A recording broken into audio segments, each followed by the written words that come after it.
¿qué tal? Nacho ya está aquí. El hilo fantasma, Phantom Thread, es una película que me he visto este verano y creo que ha sido una de las mejores películas románticas que me he visto en mucho tiempo, precisamente por lo oscura, enrevesada y perturbada que puede llegar a ser. Esta película además parece que es la última actuación de Daniel Day-Lewis, que después de tener este pedazo de actuación dijo que se retiraba porque no podía aguantar más el cine, y no me extraña, es que haberse metido en este papel debe haber sido la leche. También le acompañan Leslie Manville y Vicky Krieps, que son dos actrices que están muy bien en su papel. Esta película, si tuviera que relacionarla con otra similar, sería Lunas de Hiel, quien la hizo Polanski, con Lunas de Hiel de Polanski, porque nos relata cómo una relación no siempre es bonita, a veces puede ser muy perturbada. Daniel Day-Lewis es uno de los mayores modistos que existe en el mundo, los mejores sastres, toda la gente se pirra por sus trajes, es muy maniático. Lo más destacable es que es muy maniático con todo, con sus rutinas y con todo lo demás. Y un día en una cafetería de pueblo se encuentra a Vicky, que es su nueva musa, le gusta mucho y decide llevarla a su casa y medio adoptarla como musa.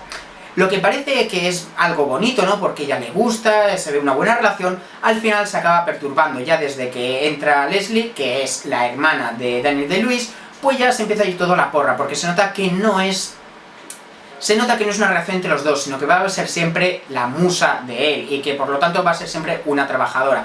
Va a tener sus más y sus menos con él, pero no siempre. El personaje de Daniel Day-Lewis es muy maniático, hasta el punto de que cualquier mínima interrupción en su rutina puede desembocar en un gran dolor de cabeza, en que se ponga nervioso, en que se enfade y no rinde igual. Su hermana Leslie pues le ayuda muchísimo, los dos han creado este imperio, y en cierta manera es ella quien está controlando todo desde las sombras, porque él, si no tiene toda esta rutina, si le molestan con otro tipo de cosas como los pavos y todo eso, ya se empieza a molestar y no rinde, con lo cual es ella quien en un momento dado dice: yo tengo el poder sobre ti porque te puedo arruinar todo.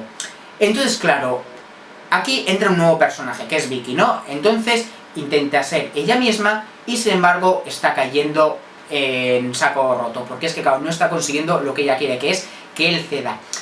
O sí, porque en un momento dado parece como que él tiende a ceder, ella cede muchísimo en la relación, se acaba convirtiendo casi en una más de la casa, cuando la gente va ahí a recibirles le tratan a la chica como si fuera una del servicio, una de las costureras, y sin embargo ella dice: yo quiero amarle a mi manera, no quiero amarle a su manera, quiero amarle a mi manera, y por eso tienen pequeñas cosas, ¿no? En un momento dado decide hacerle una fiesta sorpresa, cocinando unos espárragos, y claro, Daniel Day-Lewis dice: mira, necesito un poco de tiempo porque tengo que adaptarme a esta sorpresa que has dado, que no haya nadie de gente.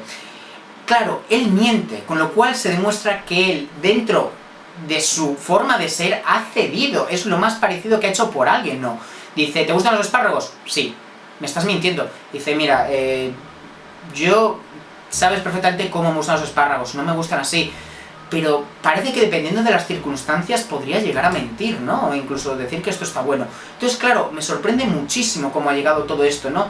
Para más adelante, la chica se da cuenta cuál es el punto débil de Daniel Day-Lewis. Es que después de trabajar mucho se queda en cama, y aquí es cuando es completamente un bebé y ella le cuida. ¿Qué es lo que hace? Pues decide envenenarle para así tenerle siempre. Lo más genial es que cuando está envenenándole y lo mira, se lo dice, mira, te voy a envenenar para que así te quedes así, siempre para mí. Y Daniel Day-Lewis acepta. Yo creo que es como la mayor concesión que puede hacer este personaje tan maniático, que es decir, me voy a envenenar por ti, demuestra todo lo que le quiere, o sea, me parece flipante. Como digo, es una película turbia, refleja una relación muy turbia y muy tóxica, ¿no? En la cual el hombre no está decidido a ceder, ella cede mucho, y las pocas veces que cede ella no lo interpreta así, a pesar de que para él es un mundo, porque recordemos, es una persona que durante gran parte de su vida ha hecho lo que le ha dado la gana, con la cosa esta de que es un genio. Lo cual, claro, es un poco lo que se tiene, ¿no? Es un genio, cuidado con él, es un genio, no hay que tocar mucho las rutinas, sabe lo que hace, y tener esa condescendencia con ellos.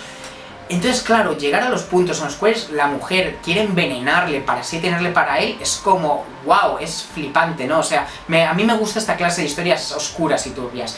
Recomiendo muchísimo la película, el diseño del vestuario es espectacular, es súper precioso. La vi con mi madre y mi abuela y las dos no paran de decir lo elegantes que eran los vestidos. El personaje de Daniel Day-Lewis es genial, cómo interpreta es bestial, y sobre todo la hermana también, vamos, es que la hermana es buenísima. Aparte de todo eso, bueno, es una fotografía bastante cuidada, es una película un poco lenta quizás, es un poco diferente de lo que estamos acostumbrados, pero me gusta mucho y la recomiendo bastante. Espero que esta reseña os haya gustado y ya sabéis que los likes y las suscripciones siempre animan mucho. Nos vemos en la próxima, ¿vale? Chao.